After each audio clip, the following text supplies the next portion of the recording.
Welcome to the Top Business Leaders Show, powered by Rise 25 Media. We feature top founders, executives, and business leaders from all over the world.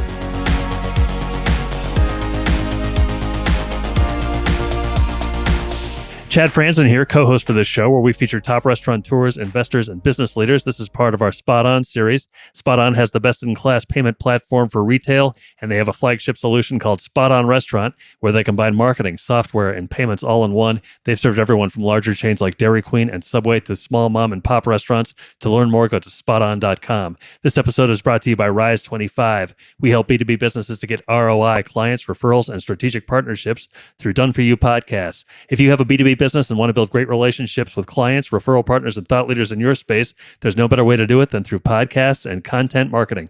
To learn more, go to rise25.com or email us at support@rise25media.com. Wing Lam is co-founder of Wahoo's Fish Taco and the California Love Drop, where they have been providing meals and essential supplies all over Southern California during the COVID pandemic. Hey, Wing, thanks so much for joining me today. How are you? I'm doing great. Hey, great to have you.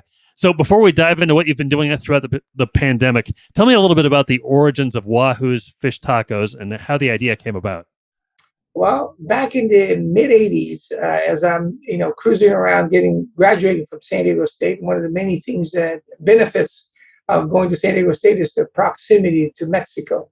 So a lot of road trips from surfing in college, spring break trips down to places like Ensenada, San Felipe, yada, yada. And one of the rites of passages is eating fish tacos and drinking, Mexican beer. So Pacifico Corona, way more popular now than it was then. And my kid brothers, Ed and me, would always come down and visit their older brother, and we go south of the border, catch some waves, and, have some tacos. Everybody says, oh my God, why doesn't anybody do this at home? And the reason is dealing with fish is a little bit different commodity than chicken, pork, and steak. So everybody goes, nobody eats fish tacos but surfers or whatever. And we're just going to stick to what we did, the traditional meats. So a few years later, I know my brother said, hey, Dad and Mom and Dad are getting ready to retire from their Chinese restaurants. So my parents have had Chinese restaurants all over the world. So I'm born and raised in Brazil, where, they had a short little about a 15-year, period that they were down there. So my dad moved here, opened a Chinese restaurant, and that's how we all ended up here. And they were getting ready to retire. Says, you guys want to take over? I says, nah, not really. We love Chinese food, but we don't want to work in it. We're all college, graduate guys. But my kid brother and I said, but let's look at, what we can do. And I was kind of getting burnt out on corporate America after about 4 years of it. Because I'm like, it's really not as much fun as it looks. It's great to say you work in the aerospace industry, but it wasn't, that much fun. It was great work, but not fun. And we looked around and goes, hey, look at all the friends of ours that we grew up with that work for these surf companies. Look at what they're doing. Well, the problem is, in order to work for an action sports-based company, you have had to have been a former great athlete yourself, or an aspiring one, or best friends with one. That's the only way you can get a job in that world, And we said, well, we know them, or we don't know them that well, and we're not that good of a surfers or skaters or whatever, right? But everybody said, hey, but one of the coolest thing is all the surfers talked about having food from where they surfed. And the two places was Hawaii and Mexico, which is the closest to California. And everybody said, oh my God, why doesn't anybody do fish tacos? I have no idea. And my brothers and I looked at each other and said, why don't we do it? We know how to run a restaurant. And we said, well, it's kind of crazy. And somebody reminded us, goes, hey, by the way, have you looked in the mirror lately? You're not Mexican. And I said, we're not. You're right. He goes, so let's do something really unique, bring in a little Asian fusion, which is basically what they eat in Hawaii anyway. And I think we can do this.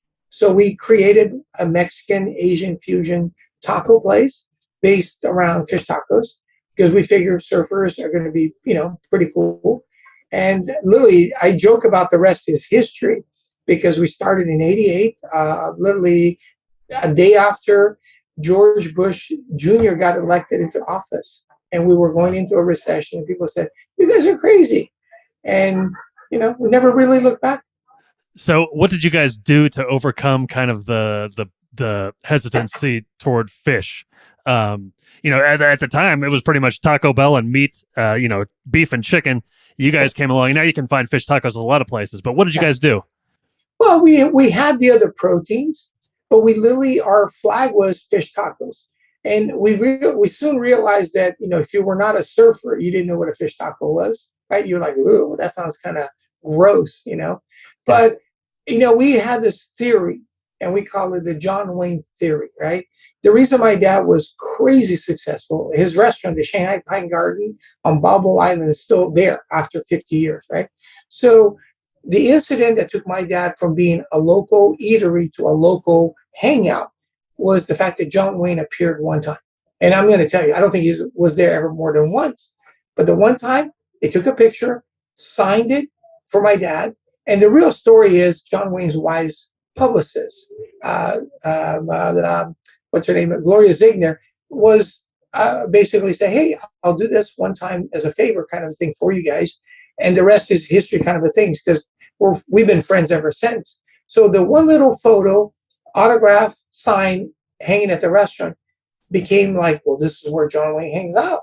Well, never mind. It was the only Chinese restaurant in the whole city, right? And so we went from, I call it about 20% occupancy to an hour wait every night. Oh, wow. So think about it. You're in one of the wealthiest part of Southern California, and there's an hour wait to get into Chinese food. How's that possible?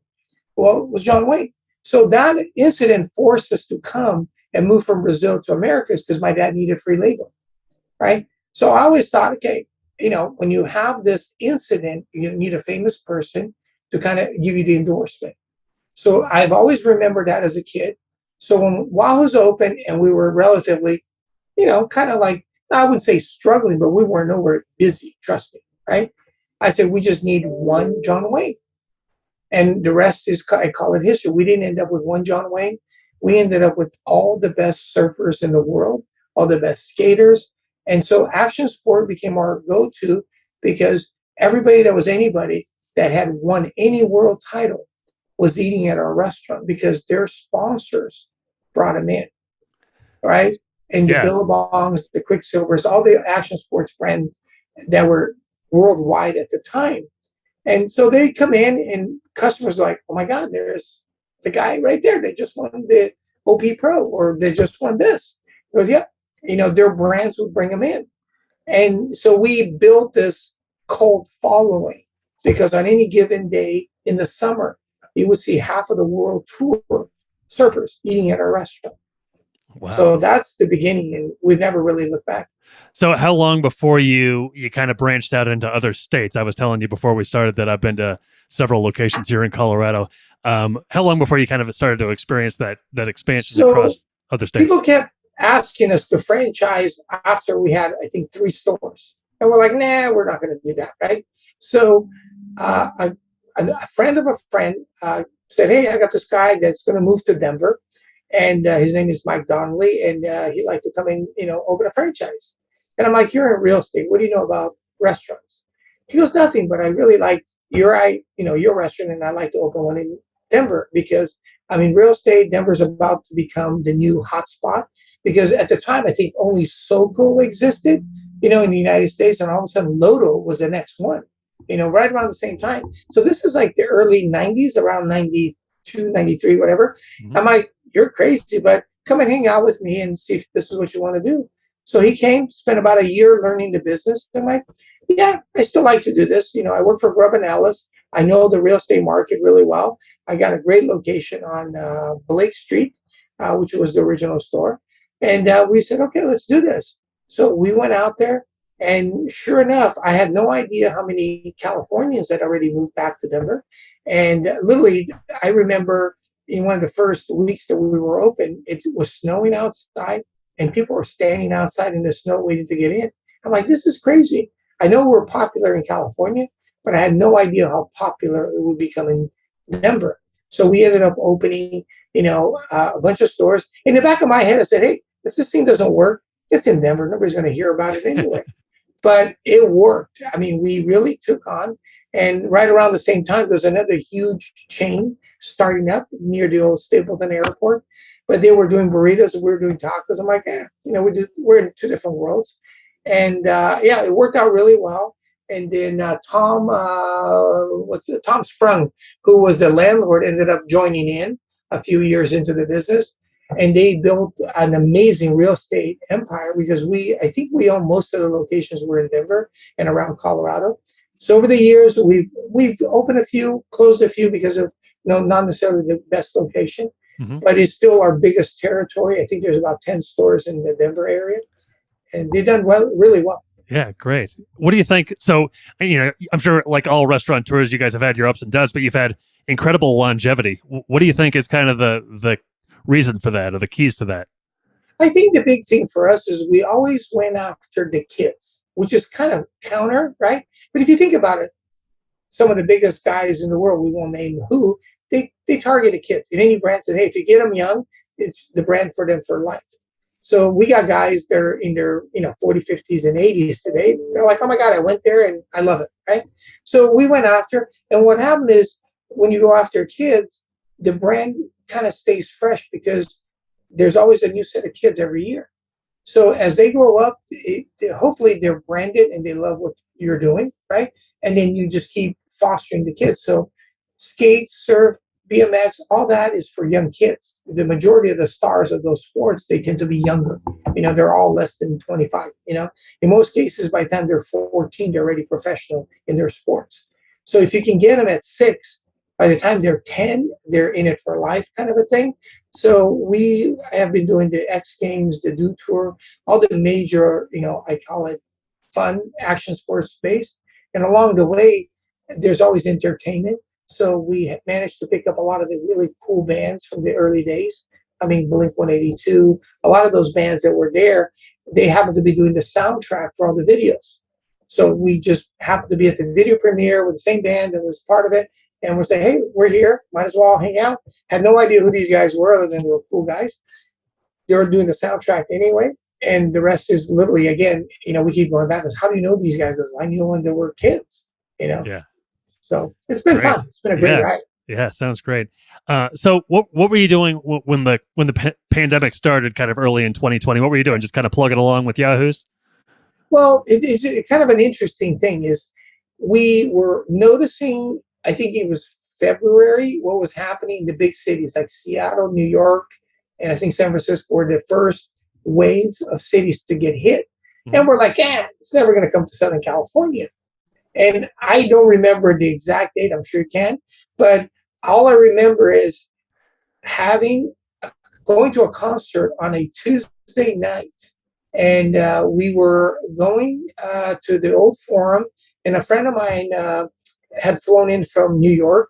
And we were all meeting about an hour before the concert. Ended up, we all got to the same place about 2 hours before. And we're like, oh my God, there was no traffic on the freeway.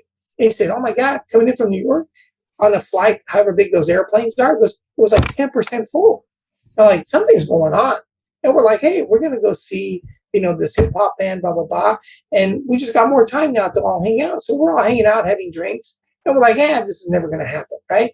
Well, that was basically the last live event that we all went to, because the next day, Governor Newsom basically makes the announcement, everything non-essential, you're going to need to shut down or be, takeout only, whatever it was. But the takeout part came after you're going to be shut down, right? So that was Wednesday. By Friday of that week, we had lost 85% of our business. It became like, a restaurant's like, oh my God, it is empty. So normally at lunch, 200 to 300 to 400 customers at lunch. We had like 20. And we're like, what the hell, right? And it was takeout only, right? And the supermarkets, that's when, the Costco's, the Walmarts were all running out of toilet paper, Lysol. Like you couldn't find anything. Luckily for us, we had plenty of it for the office. So we said, well, let's furlough everybody and see. Because then, remember what they said? It's going to be a few weeks, right? So let's just furlough everybody, send them home with all the dry goods we have, toilet paper, rice, beans. Let's get some fruit. Let's send them with some of the frozen items that the proteins, the chicken and the fish. Let's send everybody with some because, just in case, because a few weeks they're home, at least they'll be able to eat. right? And we still had a lot of prepped items. So I basically said, hey, to my friend, goes, why don't we just go out and make some deliveries to hospitals? This thing's going to go bad anyway, and nobody's coming in. So I literally would go around to all of our locations and pick up stuff and take it to the local, police, fire, whatever it was. And within about 4 deliveries, my brother goes, hey, let me remind you that we're 85% down. We're down to our last pieces of chicken, whatever, and we got to buy more. I can't afford for me to buy and you to give it away. Mm-hmm. You're going to have to figure something out if you want to keep doing what you're doing. So what did you do? What did you do? So I called a few of my charity friends and like, what are you doing with that money that you had set aside for the gala, the golf tournament? I knew that everything got canceled. And I knew the answer. He goes, nothing. I goes, you know what?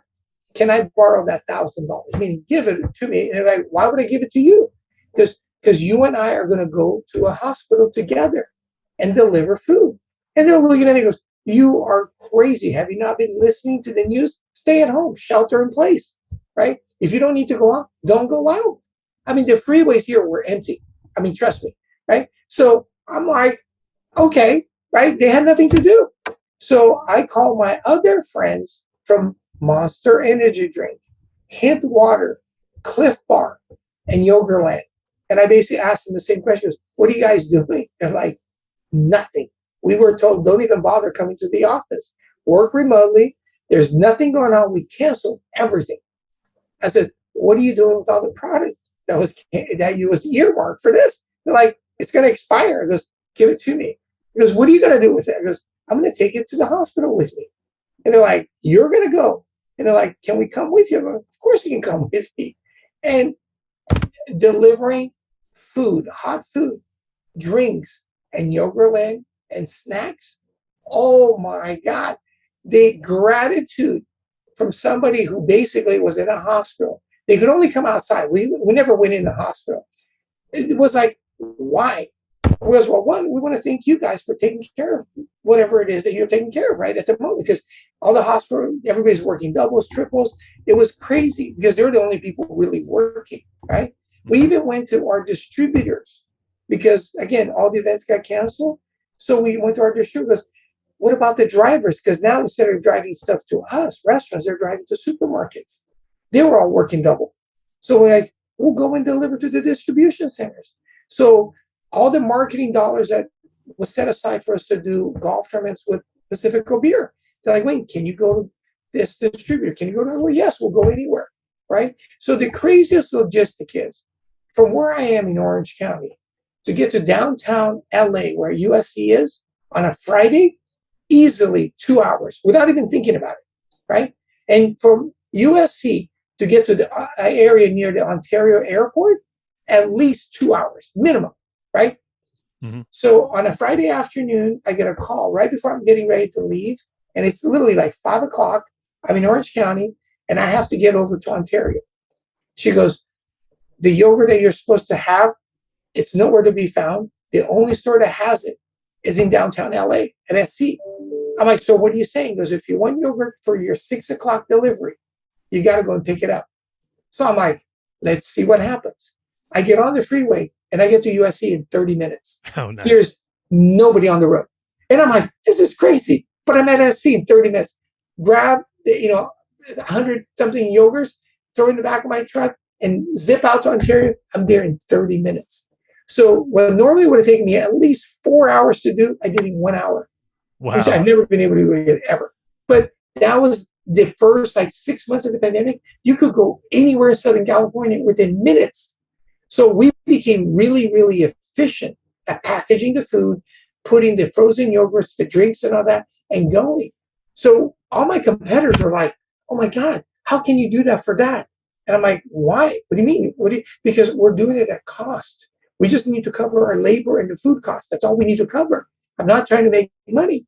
Where all my competitors were trying to deliver a meal at retail, we would deliver Cliff Bars. And you know how expensive they are. Mm-hmm. A cup of frozen yogurt, drinks, Monster and energy, and food for less than what they were delivering for one meal. So they didn't realize we're not here to make money. We're here to, keep us all alive. So I prevented additional stores from closing. We did lose about 5 stores in the pandemic. I could not bring them back, but I kept 4 additional stores from closing by literally bouncing around town. And goes, today I'm going to pick up food from here.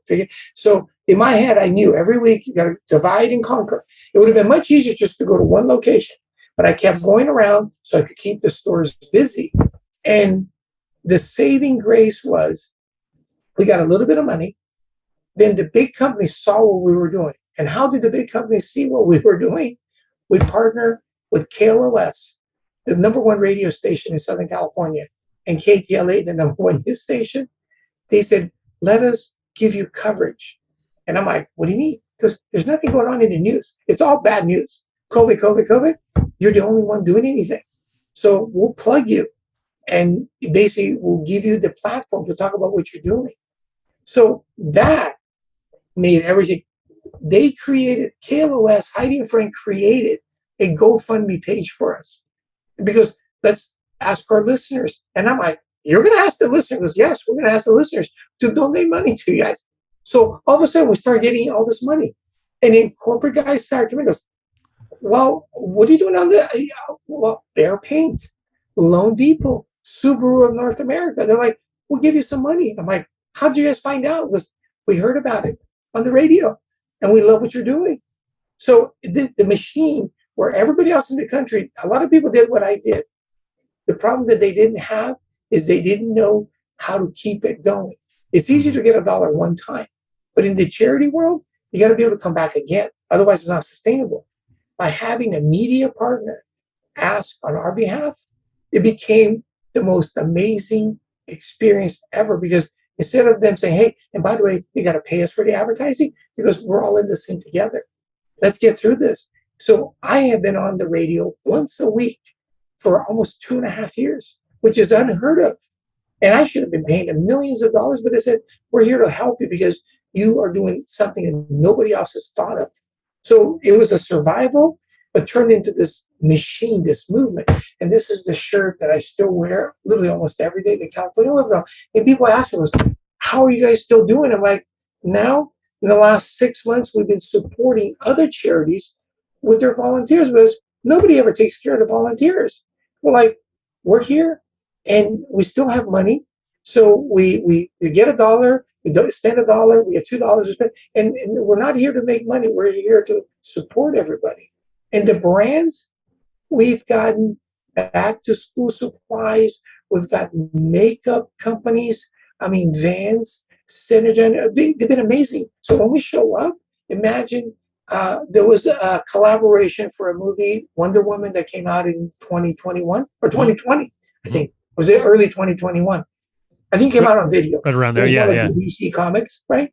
Well, the collaboration was I call it a diaper bag made by Jujubee. These things retail for a couple $100 each.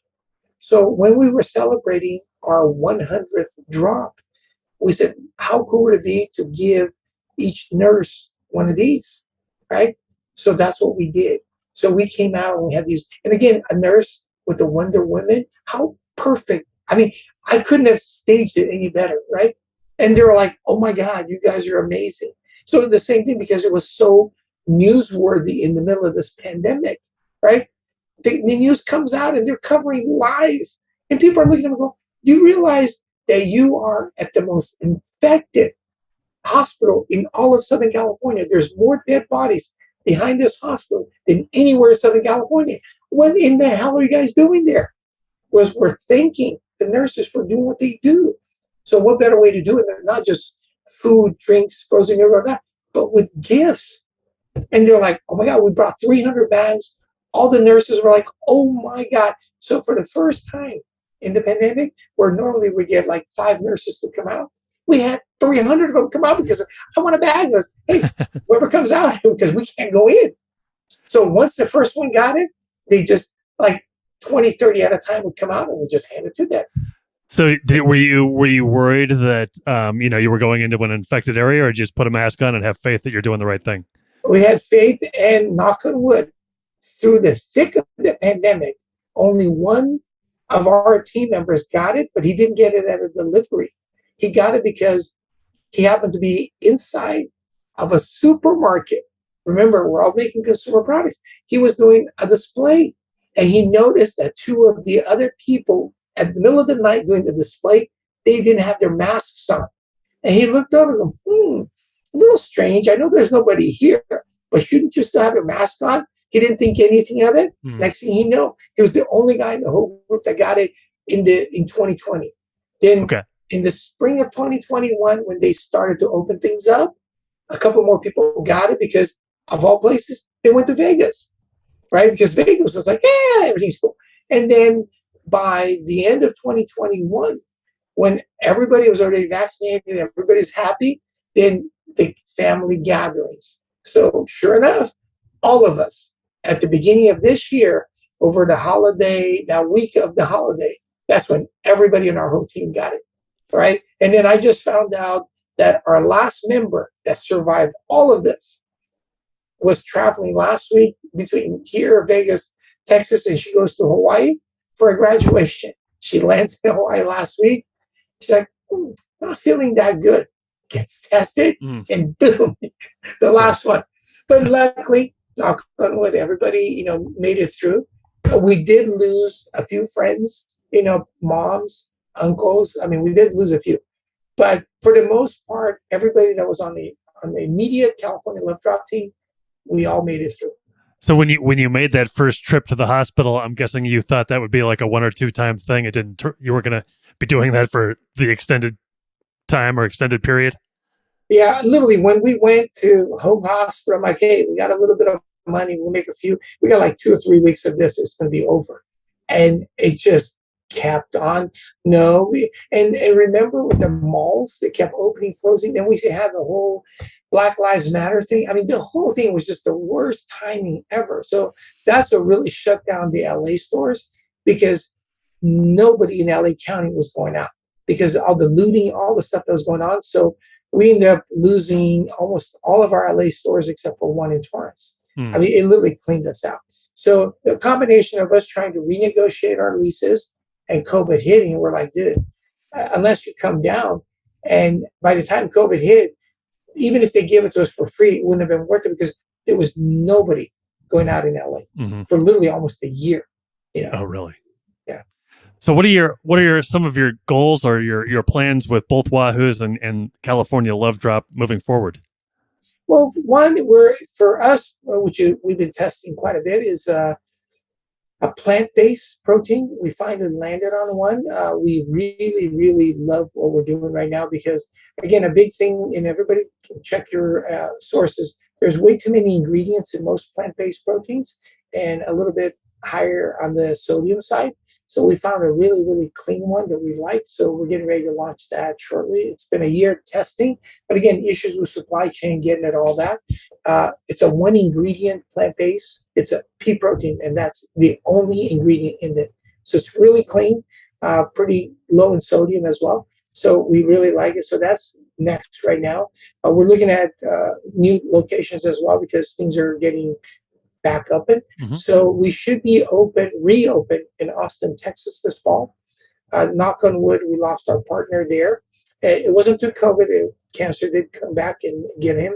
So we have a new guy, Jesse, that we've been working with for a couple of years. We should be hopefully up and running by fall.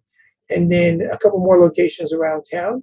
And the cool thing is the California Love Drop, we've gone from just doing, I think, hospitals to events where our friends are doing golf tournaments, basically everything that's charity based, food banks. We just had the most successful event for SOS, one of the soup kitchens, where they normally do an event called SOS Wild and Crazy Taco Night, where a bunch of restaurant guys come together and make their version of a taco. So this year, because we used a different venue, it was, we netted over $100,000, was the most successful year they've ever had. Again, it doesn't hurt that we lost 2 years of the event. We did do a drive-through last year. It was okay. People literally got all their food in containers. But again, the community came out to support, but more than, try to do anything else. But this year, I mean, our team alone in our little bar station, We made over 1,000 margaritas, so that tells you it was a pretty successful event. So we're getting ready. And today I just really came back from beach cleanup for Orange Coast Coast Keepers. That was really fun. Yesterday, we teamed up with another, the Orange County, one of their credit unions. We had free gas for the first 300 vets or military. So if you could bring an ID, prove that you were either current or retired, you would get up to 20 gallons free. It was amazing. It was like our team, you couldn't pump enough gas out there, right? Lying around the block. So those are the kinds of things we're doing right now. And then on Saturday, it'll be more of I call it a fun day, where our team will be teamed up with other guys from the Fast and the Furious franchise. One of them, his name is Cody Walker, Paul Walker's little brother. And it's an event called Fuel Fest. And we're all going to get together, hang out, have a little bit of fun, music, fast cars, and get to hang out with a bunch of celebrities. But the same thing, this is the group that every year, coming up in December, will be our 10th annual toy drive. So the same thing, they use their notoriety to bring all the car enthusiasts out. And we've done 10 years of toy drives with them. So this is one of those more fun on the side, just celebrating being out and about. Next week, we got a bunch of Red Cross blood drives with anti-spoofing. So we're just, it just keeps changing, but, it keeps moving. Yeah. Sounds great. I have one more question for you, but first, just tell me how people can find out more information about Wahoo's and about California Love Drop. Wahoo's just wahoos.com, and you can then, depending on what state you're in, you can, check out the corporate side and then check in on the local. And CaliforniaLoveDrop.org. We're on all the different platforms, and we do a weekly video recap with our partners with KLOS. So you get to hear my voice, on the background of the videos and all the images of things and places we've done. And it's a pretty cool movement. And like I said, you can always go to the GoFundMe page, donate some money, which will keep the movement going. Or if you have a suggestion of somebody that that's a frontliner where they work at, send us a little note. Because, hey, it'd be really cool if you guys could deliver some goodies to, this hospital, that police station, this fire station, or this school. So what we do is we find money and we find places to go. So sometimes the money comes with the specific ask, hey, my cousin works here. Can you guys deliver, 100 meals there? In today's, like OC Coast Keepers, they've been a big benefactor partner of ours for years because we do a lot of stuff with the environment. And McKenna, oh God, I'm going to screw up the name. But her mom is a friend of mine. So she goes, hey, it'd be really cool if you guys could do this. I'm like, yeah, we know who they are. It'd be really easy. Beach cleanup, piece of cake. Yeah. Great. Yeah. Wow. Very cool. Okay. Final question for you. You're the founder of a restaurant that's been around for decades. When you go there as a customer, do you have like a go-to item or like a favorite thing that you always get? My favorite thing is, doesn't matter what mood of protein I'm into, getting the rice and beans. So the thing that sets us really apart from all the competition is the rice and beans that we make is like white rice, lightly seasoned, and a vegetarian black beans. It's basically the staple foods of Brazil where I grew up. The difference is the beans in Brazil have every pork piece that you can think of. That's what gives you that amazing flavor. We found a way to season it, with not normal seasoning without having to add any of the pork stuff. And that, to me, when you mix the two together with a little salsa and use your chips to dip, it's like a really comforting, brings you back to when you were a kid, and most kids, which is funny, most of our customers' kids, if they're regular, the first solid food they eat is rice and beans. Wow. Really easy to eat. Yeah, very nice, very nice. Hey, Wing, it's been great to talk to you. I really appreciate your time and really appreciate your stories, and best of luck with everything moving forward. Thank you so much. Yeah, looking forward to seeing you. You too. So long, everybody. Thanks for listening to the Top Business Leaders Show, powered by Rise 25. Visit rise25.com to check out more episodes of the show and to learn more about how you can start your own podcast.